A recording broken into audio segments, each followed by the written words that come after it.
Dave, I love you guys, and I cannot wait for you to be a part of our big day. But you need wedding dates. You want us to bring dates to a wedding? Please. What? Fuck? Are you insane? Who's gonna maintain the booze luge? Yeah, if it's not clean, it's terrible. Seriously, I thought I got herpes one time. 1, 2, 3, get loose now. We're fun dudes. We're the coolest guys at the family event. We'll shape up for you, Jeannie. We gotta find the right girls for this. This is for Jeannie. Where do we even go? What? We're about to do something awesome. Mike and Dave Stengel are looking for dates for their sister's wedding in Hawaii. Those guys are gonna take us to Hawaii. We're looking for girls that our mom and our sister would like. We're gonna look respectable as fuck. They're leaving. It's all part of the plan. Ma'am, I'm not trying to fill up your breasts. My hero. I saved your life! You okay? I saved your life! Grandma, meet Alice. She's super smart. I manage a hedge fund. Wow. We hedge it hard. Tatiana, she's a school teacher. Everyone get the fuck away from me! Get out of here. It's Adult Swim. Jeannie, I am proud to introduce our wedding dates. You guys look great together. Thank you. You're so tiny, he's so big. Take all that? Oh, Who are these girls? Are you guys smoking weed? It's 9 a.m. Who wakes and bakes? My grandma's right there. Oh yeah? Does that skank want to hit? It's going down for real. They lied to us to get a free trip to Hawaii. Ow! Your turn, Mike! Don't be a pussy! I'm never gonna die! Oh shit. is it okay? It looks like a fucked up waffle. Like the waffle that the chef would just go, we're throwing that away. This whole wedding weekend is just going to shit. Be free, my friend! Are you tripping? Dave, I'll be honest with you. I can't continue to wear this horse. What? It's those girls. The girls aren't the problem. You are. I am so stressed out! Could you help her let loose? I call this the bent penguin. Angry donkey. The souls meet where the holes meet. What's next? I'm gonna walk in on mom giving dad a push pop. What's a push pop? It's a sexual term that I just made up. What's a push pop? It's a whole hand up an ass, David. Two hands. God. 2 hands. Whoa. Pushing the pop. Pushing the pop.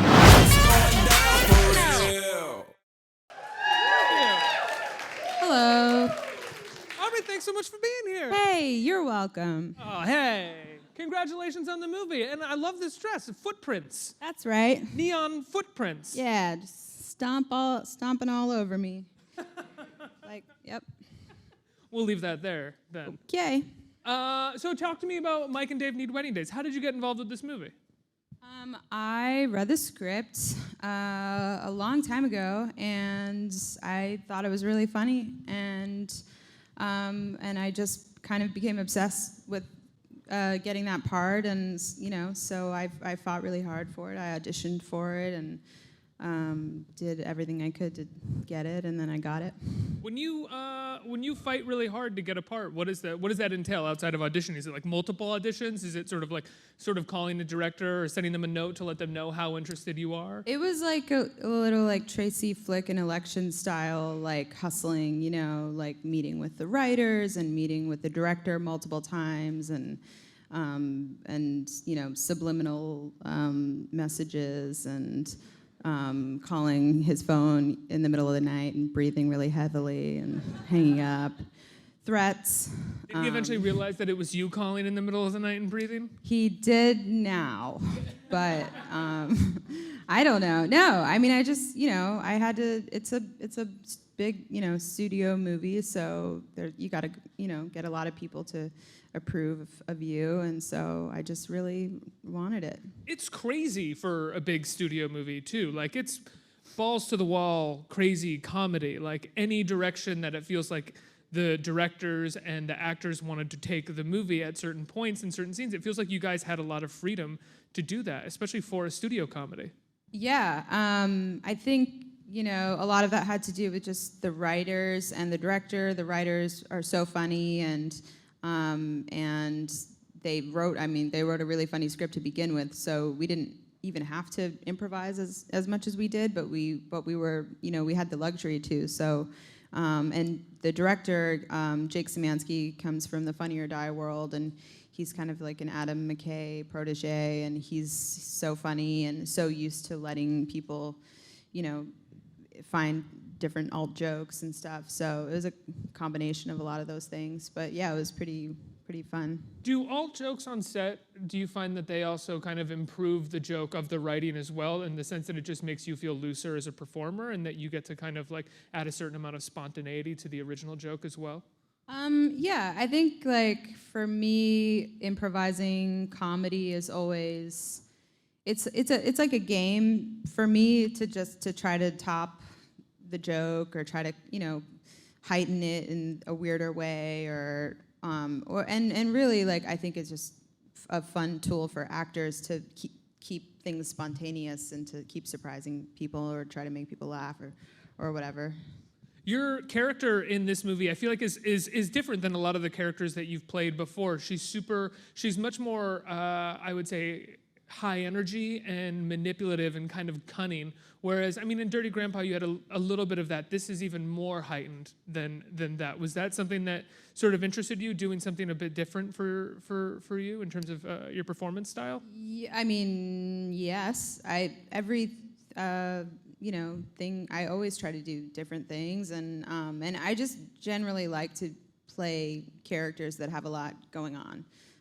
So when I read scripts, it's rare to read scripts with really dynamic female characters that have, you know, funny stuff going on, and so I'm really attracted to those kind of parts. So whether it be someone that's super mellow and sarcastic and weird, or someone that's high energy and a psychopath, it's all fun for me. If there's something fun to do besides like be a standard love interest. Is your character a psychopath in this movie? In this movie? I don't think so. I think she's maybe a little bit of a sociopath or something, but not a total psychopath. I think she's rough around the edges, but I think she has a heart of gold. How rare is it for you as an actress, especially coming off of a show like Parks and Recreation, where like any show, you know, that takes up the majority of your time in a year, and you can't really do that many movies while you're working on a show like that. But when you come off and you want to start doing a lot of movies, how rare is it that you get a script like Mike and Dave, where the female characters are actually huge parts of the movie? They get as many jokes as the men, they get as many plot points and story arcs as the men do as well. They get a lot of attention. Well, like I said, I think it is rare, but you know, I've only been off the show since when? I don't know.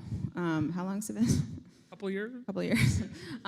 Yeah, I mean, I think it's hard to find parts like that, and so you know, I'm excited that now I'm not tied down for so long that like I can kind of branch out. And I think it was just really exciting for me after the show to just try to just find characters that were so different from April Ludgate and just kind of like shed that a little bit and move on.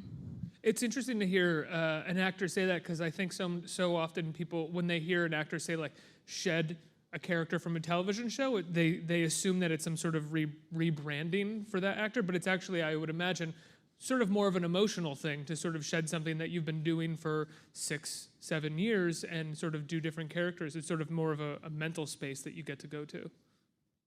Yeah, I would agree with that. I think it's definitely, I mean, it was like a huge part of my life.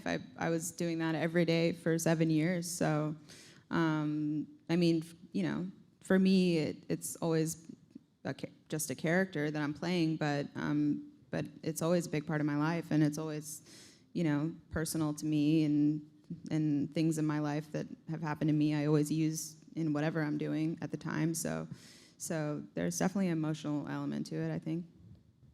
What was it like working with Anna Kendrick on this? The two of you are really good friends in the movie, and you definitely play off each other incredibly well. Did you sort of work together before starting on set? Did you hang out a little bit? We've known each other for a long time. We met during Scott Pilgrim versus the World, which was a long time ago. And great movie, by the way. Really underrated. Thanks. Fantastic.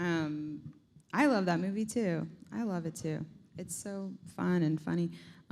Yeah, I've known her since then. So, you know, she's been in my life since then. But we're both, always working. I think we have a similar kind of like work mentality where we're always just constantly busy. So it's hard for us to find time to actually hang out. So this movie was like a very grand excuse to spend time together in a very intense way. Are you a workaholic? Sure. I don't know. Probably. What do you think? I don't know you that well. Me neither. I don't know.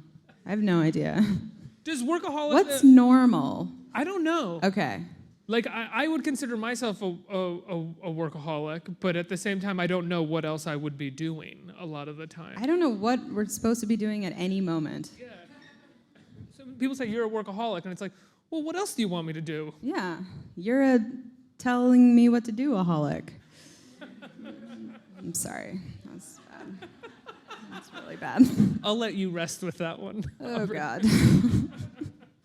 So you and Anna had been friends, and so is this the kind of situation where when you got on set, you guys already had a really great rapport and you knew how to play off of each other? Or did you sort of talk about the characters a lot beforehand and sort of rework things together on set? That's a good question. We had a bunch of rehearsals, I guess you would call them. You had rehearsals? No, I mean, not like rehearsals, discussions, I guess, before we started. But I think for me to get the part, I had to do a chemistry test with her. That was part of the last leg of my auditioning process. So that was the moment, I think, when people that were involved in the movie realized, oh, these girls have chemistry. They know each other. We were, I was throwing Skittles in her mouth, and we were all rubbing up on each other and stuff. So, I think we just, we naturally are comfortable with each other. So we didn't really have to talk about that stuff. And I think we both had very specific ideas of what our characters were, and we both committed to them 110%, and then just kind of came together. Can I ask, did you have to do a chemistry read with Robert De Niro for Dirty Grandpa? No, I didn't, but... The rubbing up on each other kind of, made me think of that. I did in that audition, which I auditioned for that too. I just told them in the room, you know what, I'm not going to do the lines in the script, but I'm just going to say what I would say to Robert De Niro into the camera. Is that okay? And they were like, okay. And then I just said a bunch of dirty stuff. Can you remember one or two of the things that you said? Definitely cannot repeat any of that. No, you can repeat anything you want here. No, no. There's kids out there. And you didn't have to do that with Anna Kendrick, I would imagine, during that chemistry read. Yeah. Had you done a chemistry read before? It's so weird. It's just an audition with two people together doing scenes together, right? And hanging, kind of. Yeah, talking. but it's, it's. Oh yeah, I did a chemistry read with Seth Rogen actually before I got Funny People, which was the first movie I was ever in. I had to do a chemistry read with him, and it's always very an intense. It's like a more intense audition because you're with the actual actor, and normally when you audition, you're just auditioning by yourself or whatever. So you've got the person there. So it's do or die. I mean, you have to be drumming up something in order to get it. So I'm curious. There's this when you interview people who usually are they're promoting a big studio comedy or a big comedy just in general. Their questions are always were there pranks on set? Did you guys have a really good time on set? And I really feel like it negates the fact that doing comedy is really hard. And most of the crew isn't laughing while you're doing your comedic takes. So many tears. So yes, it was. Yeah. Tell me about the tears then. No, I don't know. Wait, what were you gonna say? Sorry. Well, it seemed it's it presents this idea that doing a comedy is just a big party and everybody's having a great time. When I imagine sometimes that it's even harder than doing a drama because you have to do so many different alternates. You have to do so many different things to sort of make sure when that thing goes in front of an audience, the editors and the directors can pick it apart and go sort of mathematical about finding the laughs. Yeah, it's hard. It's hard. It's really hard. It's hard to be funny. I mean, it's hard to be funny ever. And then on camera over and over again, it's hard. It's very intense. But it is fun. I mean, I think the vibes on set on a big comedy are always more fun than on a drama, I would have to imagine.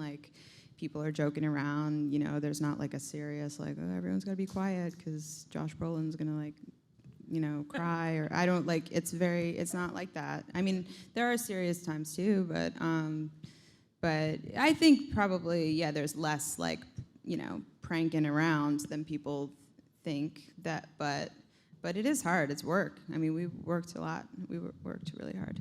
When did you first realize in your life that you could be funny, or other people thought that you were funny?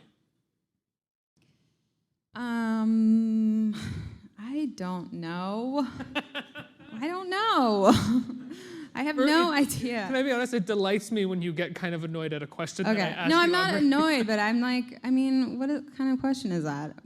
I was 3 years old, and A light shone down and people laugh. Here's my like fake answer is when the first like big musical I got. I mean, sorry, but the first like this is what you want. I'm gonna give it to you. The first like musical that I was ever in, like in community theater when I was 12, 13, was Cinderella, and I really wanted to play Cinderella. I had like my heart set on it, and I was like, I want to be the lead of this thing. And then they cast me as the ugly stepsister, and I was kind of devastated. But then, like opening night when I went on and I did my big ugly stepsister number, really just brought the house down, and got a lot of laughs. And then I do sincerely remember that moment being like, oh, being like the funny supporting character is actually like kind of awesome, because everyone's like laughing and loving it, and like maybe that's actually more fun than being, the beautiful princess. How old were you? 13, I think, ish. Do you not have a set age because that was a fake story, or? No, I just don't remember what happened like yesterday. So I'm very bad at math. Now I'm gonna ask you about something that you've already talked about, maybe at length ad nauseum, when you released Dirty Grandpa. But you did have what is now going to be the most famous Robert De Niro sex scene of all time, I think. I did. You did? Thanks. That's amazing. Congratulations. I know. Can you believe it? I couldn't believe it. What was it like to fuck De Niro? It was crazy. I fucked him to death. I mean, the movie ends with me fucking him to death. I never thought as a child that I would fuck De Niro to death. You were a child watching The In a Godfather movie. Part 2, and you were like, I'm gonna fuck that. When he's old, I'm gonna fuck him. It was a dream come true. It was so insane. I mean, I seriously, like, there were total crazy moments where I was on top of him and his head's right here, and I just would burst out laughing. I'm like, you're fucking De Niro. What are you doing down there? Why are you down there? What would he do? He'd just be like, no. I mean, he's sweet. I mean, he's really sweet. And how does like doing a scene like that end with him when the whole thing is over? Is he just like such a professional that you're like? You want to know what like, he did when Thanks, it was Aubrey. over? Bye-bye. He got on a plane and went to Vegas and went to the big Pacquiao fight, and then flew right back. I mean, he's like a boss man, De Niro. He was like, I'm gonna shoot a 9-hour sex scene, and I'm getting on a plane and I'm going to the fight. That man doesn't stop. But at the end of the 9 hours, when you're saying goodbye to him, is he joking or making jokes, or is he such a boss that he just compartmentalizes the fact that he shot a 9-hour sex No, scene? we had a very firm handshake, and then he went, good day of work, I'll see you tomorrow. That's what I mean. You too? Yeah, and in your head, like, I would imagine you were going, I just spent 9 hours. Yeah, I like called my mom. I was like, and then I felt his boner, and then it was crazy. No, I don't honestly remember. I mean, that day was long. We had an entire day dedicated just for that scene. So when it was over, I just smoked a cigarette and just thought about my choices and my regrets and things I could have done better. And no it was regrets a learning day for me. Yeah, an incredible day. Yeah.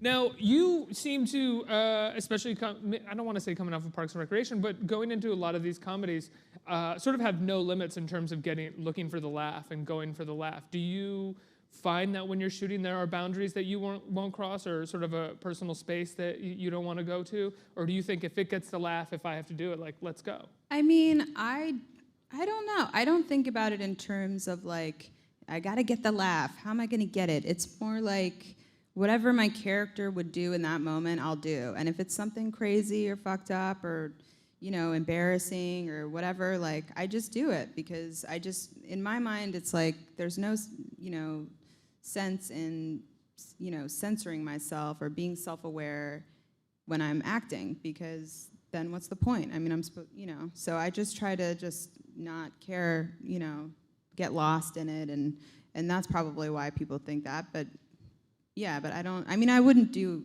I would never do something at the expense of someone else just to get a laugh, or I don't generally like mean-spirited. I know people would think that's, I don't like mean-spirited comedy, really, like, You think people think that you? Well, no, but I mean, like, yeah, I don't know, but yeah, I like to, just do whatever the character would do.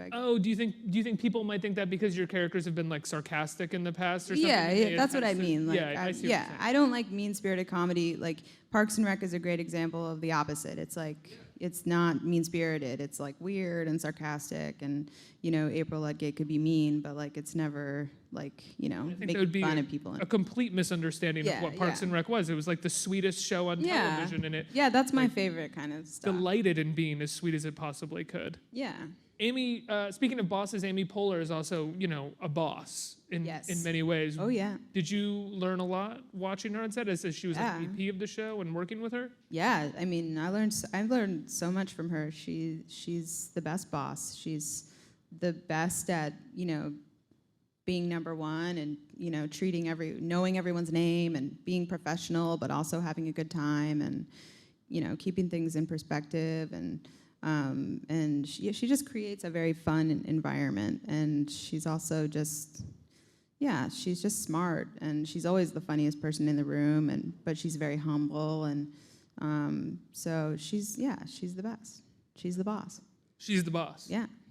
I'm going to turn it over to the audience for some questions. Does anyone have any questions out We're going to there? start with a question from an online viewer. Okay. So Don says, Mike and Dave posted an ad to find their wedding dates. Have you ever posted an ad on Craigslist or an equivalent site for something unconventional? No, I don't think so. I mean, no. I'm not going to make anything up. I've just done normal things. Couches and stuff like that. Sorry. Next. Oh. Go ahead. Hi, Aubrey. Thank you for being here. So I know you previously worked on Parks and Recreation, and now you've worked on this film. So I was wondering, what are the differences that come with working on a film versus a TV set? A television show, I mean. I mean, I would say, I don't know. I mean, there's so many differences, but I think working on Parks was like we talked about earlier. When you're working on a character for that long, it's like it's a really different experience to know your character that well, and it's kind of like you're just playing this character all the time, but there's no beginning or end. You're just in different situations. And then in movies, for me, it's like I always know where I started and where I'm ending up, and all the steps on the way. So for me, like mentally, it's different because I'm always kind of tracking, like, okay, right in this scene, I want this thing to get there. But in Parks, it was more like, I'm just April, and what would she do? I have a quick question. In regards to Parks, how blown away were all of you guys by the success of Guardians of the Galaxy and Jurassic World? And did you send him like a nice message or anything afterwards, or give him a big hug? I mean, of course. It's his birthday today, by the way. Everyone say happy birthday to Chris Pratt. Happy birthday, Chris Pratt! Happy birthday, Chris. We love you. We weren't surprised. I mean, he's just a magical movie star. I mean, you can just tell whenever you're around him, he's like a beam of light. So I think no one was surprised. We were all just like, of course. He's the biggest movie star in the world, of course.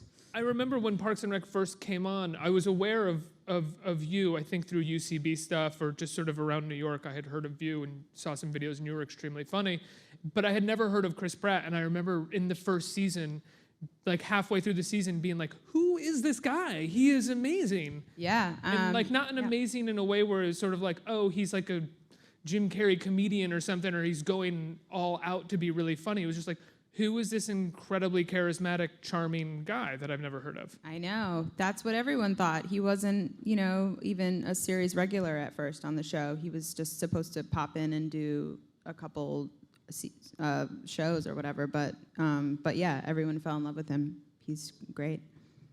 Next question. Hey, Aubrey. Hey. Nice having you here. Thanks. You too. So I know you have a background in improv at the UCB Theater, so I was just wondering what was that experience like, and what did you take away from it to help you?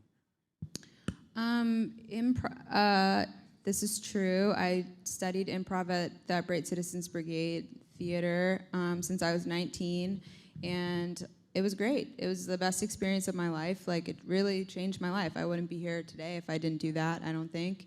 And I don't know. I think it taught me to be open to everything. And one of the mission statements of UCB is called Yes and it's the idea is to say yes and then add on to it instead of saying no and cutting something off or saying no to an idea or a person or something. So I think actually that's kind of like a weird mantra thing for me just in general is because I don't know. I think it's like being open and saying yes and just kind of, allowing yourself to like go with it and let go is very rewarding in the end, I think.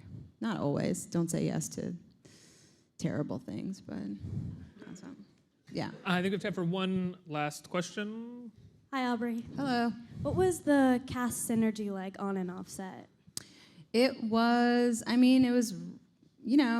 pretty much what you see on screen. Adam Devine, just a cartoon character.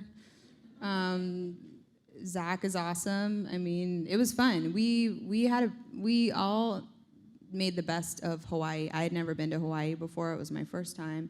So Zach really took me under his wing, and he organized a lot of hikes, and he was shark diving and doing all kinds of crazy stuff. I didn't do that, but I really I hung out in the jungle. I did, we had fun. It was like camp. It was like a very fancy camp. I'm gonna ask a really shallow question about Zac Efron, but when he takes his shirt off in front of you in person, is it as much of a response? It's that? Yeah. Yuck.